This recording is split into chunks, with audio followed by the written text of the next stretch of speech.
मित्रांनो नमस्कार, मी दिलीप थोरात आणि आपण पाहतात दिलीप थोरात ब्लॉग्स हे यूट्यूब चॅनल.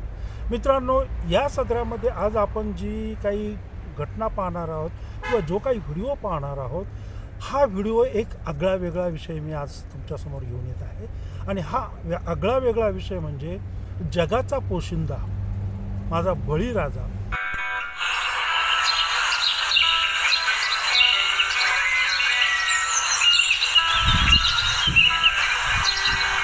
नमस्कार, आपलं नाव आणि गाव हे सांगता का जरा प्लीज?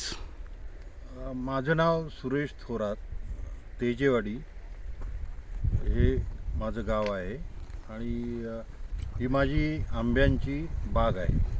बरं, आता हे जे तुमच्या हातामध्ये स्मार्ट मिल नावाचं जे खत आहे ॲग्रणी कंपनीचं, हे खत तुम्ही साधारणतः किती दिवसापासून वापरतात? हे मी एक साधारणपणे 2 महिन्यांपूर्वी वापरलेलं आहे खत आंब्यांसाठी. ओके, ते किती काय प्रमाण त्याचं वापरलेलं आहे तुम्ही एका झाडाला? साधारण झाडाला 3 किलो मी खत वापरलेलं आहे. अच्छा, आणि ते वापरलं तर ते कसं पाण्यातून सोडलं किंवा काय, कशा पद्धतीने ते वापरलं? नाही, झाडाभोवती छोटीशी आळी करून, हां हां हां, म्हणजे थोडीशी माती बाजूला करून हां, त्यामध्ये ते 3 किलो खत टाकलेलं आहे. अच्छा, आणि मग ते परत माती आड त्याच्यावर माती लुटून घेतली आणि पाणी सोडलं आणि पाणी सोडले. ओके, बरं, आता या खतामध्ये कुठले कुठले घटक आहेत याच्याबद्दल तुम्हाला काही माहिती आहे का? किंवा या कंपनीचे ॲग्रणी कंपनीचे जे प्रतिनिधी आहेत अनिल गुंजाळ, तर त्यांनी तुम्हाला त्याबद्दल काही माहिती दिलेली आहे का? हा, त्यांनी माहिती दिलेली आहे मला. याच्यामध्ये प्रामुख्याने हाडांचा चुरा आहे, बरोबर, करंज आहे, नंतर हळद आहे, तंबाखू डस्ट आहे. असे अनेक सेंद्रिय घटक याच्यामध्ये आहेत. अच्छा, बरं, तुम्ही आत्तापर्यंत या किती गोणी वापरलेल्या आहेत? हे मी एक डोस दिला आहे. एक डोस त्याच्यामध्ये साधारणपणे 30 गोणी मला लागलेल्या आहेत. अच्छा, 30 गोणी या सगळ्या आंब्यांसाठी तुम्ही वापरलेल्या हो. आहेत. अच्छा, आता या स्मार्ट मिल खताचा किती दिवसामध्ये आपणाला रिझल्ट दिसला? म्हणजे झाडांमधले जे काही बदल असतील किंवा काय, साधारण किती दिवसामध्ये दिसले? मला एक 15-20 दिवसांमध्ये झाडांमध्ये फरक जाणवला. कशा प्रकारे? म्हणजे झाडांच्या फांद्या, झाडांची जी पानं आहेत त्या पानांची साईज वाढलेली दिसली. ओके, कॅनॉपी एकदम सुंदर झालेली आहे. अच्छा, ग्रीनरी चांगल्या प्रकारे ग्रीनरीमध्ये फरक पडलेला आहे. हां, तर आणि खोडं देखील थोडी अशी सशक्त झाल्यासारखी मला जाणवलेलं आहे. म्हणजे एकूणच संपूर्ण झाड जे आहे ना, ते असं फ्रेश आणि निरोगी वाटायला लागलेलं आहे. म्हणजे साधारणतः 15 ते 20 दिवसामध्ये या खताचा रिझल्ट तुम्हाला आला. हो. मग हे खत तुम्हाला ज्यांनी रिकमेंड केलं म्हणजे अनिल गुंजाळ, हो, या कंपनीचे प्रतिनिधी, त्यांना तुम्ही धन्यवाद देणार का? नक्कीच त्यांना म्हणजे खूप त्यांचे धन्यवाद दिले पाहिजेत त्यांना. अच्छा, कारण हा मोठा बदल, फरक या खतांमुळे जाणवलेला आहे आणि ते मला खूप उपयुक्त ठरलेलं आहे. अच्छा, आता हे खत त्याचा रिझल्ट तुम्हाला आलाय असं तुम्ही म्हणताय. हो. मग याच्या पुढचं तुमचं हे खत वापरण्याचं टार्गेट काय असू शकेल?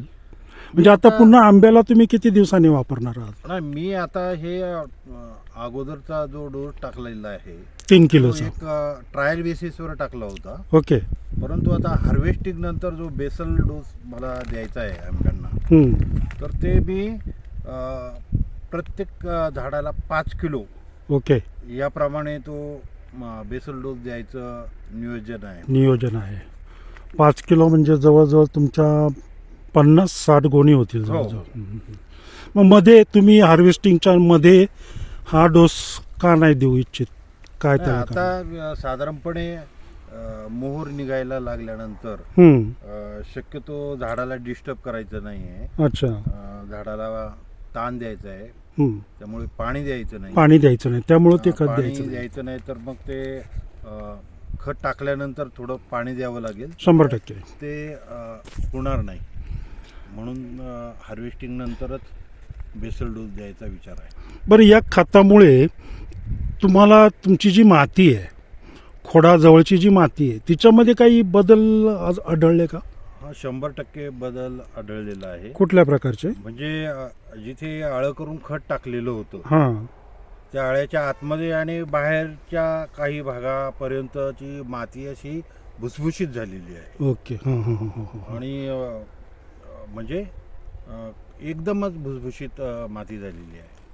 अच्छा, आता एक महत्त्वाचा प्रश्न आहे आणि त्याचं उत्तर तुम्ही नक्कीच चांगलं देणार आहे याची मला खात्री आहे, की रासायनिक खतांच्या तुलनेमध्ये या खताचा काय परिणाम झालेला आहे, किंवा हे खत रासायनिक खतांच्या ऐवजी हे खत का वापरावं, तुम्ही काय सांगाल? पहिली गोष्ट म्हणजे रासायनिक खतं वापरणं हे एकूणच इकॉलॉजीच्या दृष्टीनं देखील चुकीचं आहे. माणसाच्या तब्येतीसाठी चुकीचं आहे. शेतीच्या जमिनीच्या तब्येतीसाठी अत्यंत वाईट आहे. त्यामुळे हे जे ऑर्गॅनिक आहे, सेंद्रिय खतांचाच वापर करायला पाहिजे असं मी सुचवेल. आणि म्हणजे अनेक गैरसमज आहेत की सेंद्रिय खताचा परिणाम पटकने होत नाही, लवकर होत नाही. हां. पण तसं काही नाही. आता मी ह्या अनुभवावरून सांगतो अच्छा. की सेंद्रिय खत देखील पटकन पिकावर चांगला परिणाम करतात. चांगला परिणाम करू शकतात. म्हणजे याच अनुषंगाने तुम्हाला अजून एक प्रश्न विचारायचा होता, की हे जी काही ऑर्गॅनिक खतं आहेत किंवा स्मार्ट मिल नावाचं हे जे खत तुम्ही वापरलेलं आहे, हो. तर हे खत वापरा की वापरू नये याबद्दल तुम्ही जे काही इतर शेतकरी आहेत त्यांना काय सल्ला देऊ शकाल? म्हणजे आता तुम्ही जे याच्या अगोदरच्या प्रश्नामध्ये बरंचसं उत्तर दिलेलंच आहे, पण एक मोलाचा सल्ला म्हणून तुम्ही काय देऊ शकाल? नाही, आपल्या म्हणजे मी हे सुचवेल की हे स्मार्ट मिल खत तुम्ही वापरलं पाहिजे. त्याच्यामुळे आपल्या जमीन खराब होण्यापासून जमीन वाचते. त्याचबरोबर पिकांसाठी हे खूपच चांगलं आहे.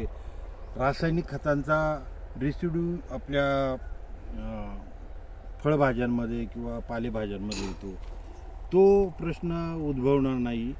आणि एकूण सगळ्यांच्याच आरोग्यासाठी ते सेंद्रिय खत आणि त्यामध्ये स्मार्ट मिल जे आहे त्याचा परिणाम मला खूप चांगल्या पद्धतीने जाणवलेला आहे. त्यामुळे मी शेतकऱ्यांना सुचवेल की तुम्ही देखील हे एकदा वापरून पहा आणि अनुभव घ्या.